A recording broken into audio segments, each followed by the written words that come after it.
Sadhguru macht wieder die bereits bekannte Unterscheidung zwischen Intelligenz und Vernunft und führt das eine auf die Erinnerungsfunktionen zurück der vergangenen Erfahrungen und damit gefangen in sich selber, in den falschen Vorstellungen, wohingegen auch hier ein Unsterblichkeitswunsch wieder hervorkommt, weil Vernunft an eine andere Erinnerung gehängt ist, die das individuelle Leben weit überschreiten würde, sodass die Person selbst, sein Körper, sein Geist unwesentlich wäre und der Wunsch nach Unsterblichkeit versteckt ist, verborgen ist in der Vorstellung eines sich entwickelten universalen Bewusstseins der Vernunft, die darauf gründet, auf der Erkenntnis weniger einiger, die diesen Prozess fortschreiten machen sollen, oder so ähnlich habe ich das jetzt verstanden. The amount of freedom that it gave them, they thought this is liberation. Because of this, from worshipping God to worshipping human thought became the mode. Since then, we call this scientific development. But essentially, human beings have started worshipping their own thought. What I think is more important than my very existence. Because of this, every capability that we get, we have been using it against ourselves and every other life, simply because our thought is again a manifestation of the memory that we carry. If you allow me a few minutes,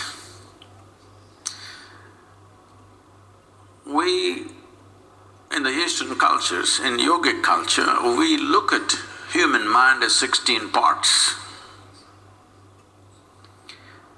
These 16 parts can be categorized as 4 basic segments.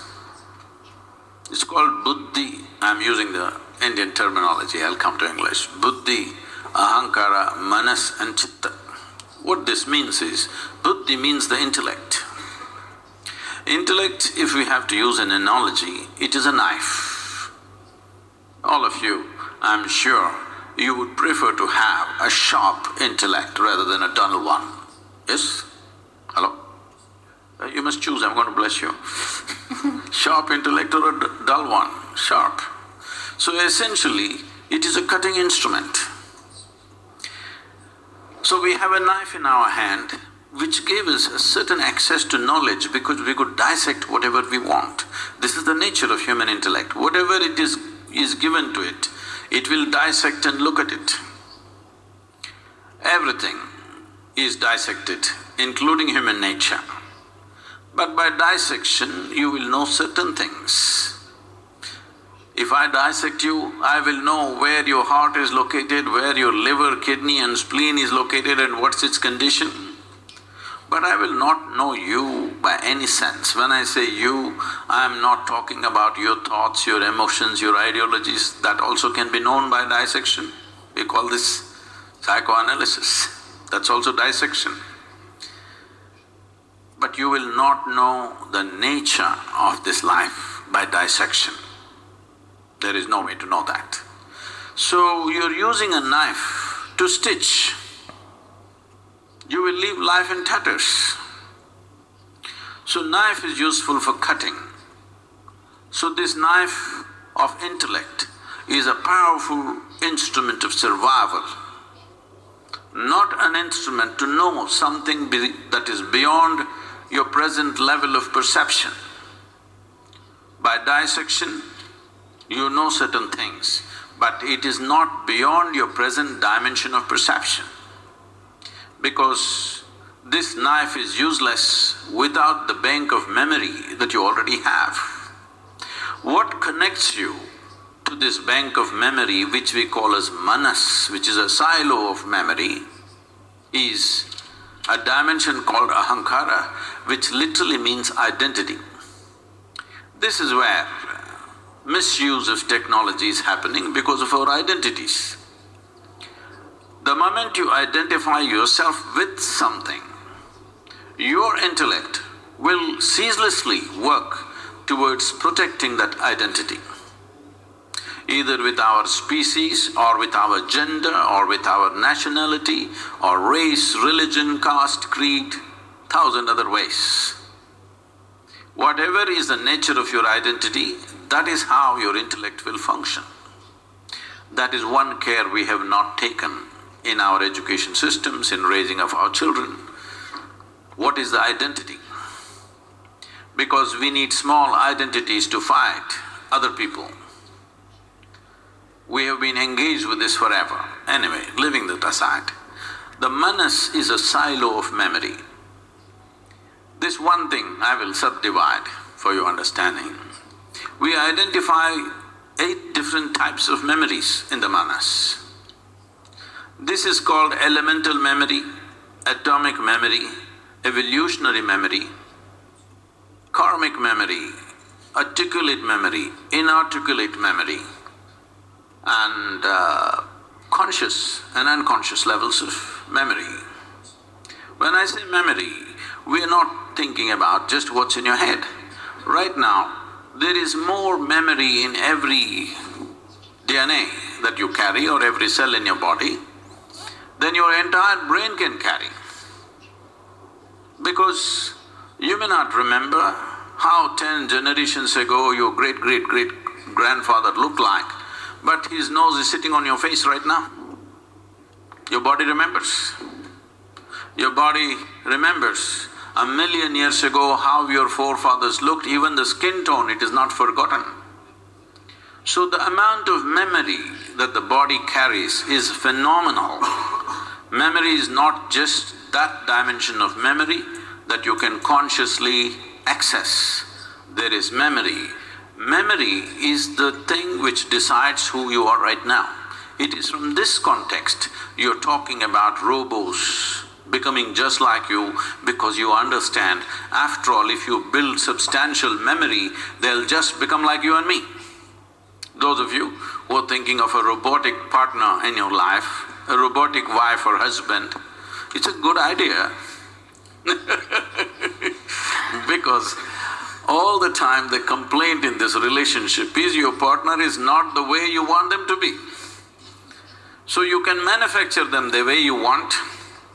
You want them mild when you want them mild, you want them wild when you want them wild, you want them to be turned off when you want them to be turned off. This is a great idea.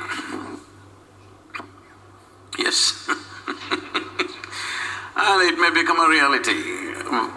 If not very soon, in some time, Mr. Kaku is more qualified to make the prediction as to when So, essentially, anything that you can build from memory can be built. Anything that can be built by storage of memory and access to memory and analysis of this memory and expression of this memory, everything that you're doing through your intellect and thinking that is you, can be done by a machine at some point. I'm not the expert to predict when, but definitely it can be done, there's no question about that. But there's another dimension of intelligence within the human being which we refer to as chitta. What chitta means is, this is a dimension of intelligence where there is not an iota of memory, it is unsullied by memory. What this means is, see, memory is what has made you everything that you are. You have a human form, this is evolutionary memory. You have variety of other memories, that's what makes you a certain kind of person, and so many other things that you are. Your professions, your capabilities, your knowledge, everything is because of memory. But memory is also a defining boundary. The moment you identify with your memory, you say, oh, this is my friend, this one I do not know, this is a person I like, this is a person I don't like, this is all memory. Memory fixes a definition and a defined boundary to your life. What is me and what is you is just a question of memory, that I know this is me and this is you. But there is a dimension of intelligence which we call as chitta, or in modern terminology loosely, it can be called as consciousness. Not being conscious as you and me are, this is wakefulness, this is not consciousness. So, this dimension of intelligence has no memory in it. Where there is no memory, there are no boundaries to it. You will not do that with a robot. Do what you want. Because everything that can be done by memory will be done.